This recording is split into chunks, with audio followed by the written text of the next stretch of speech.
Hi everyone, I'm here with 3 minutes Photoshop. In this video we learn how to turn signature into a watermark.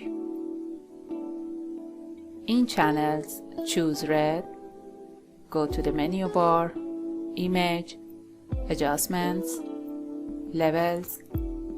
Do it until all the detail is gone from the paper.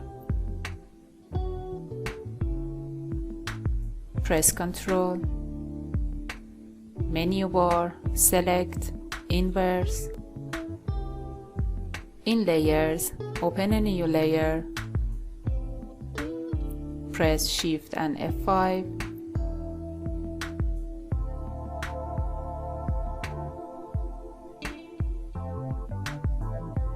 Press Ctrl C, then Ctrl V.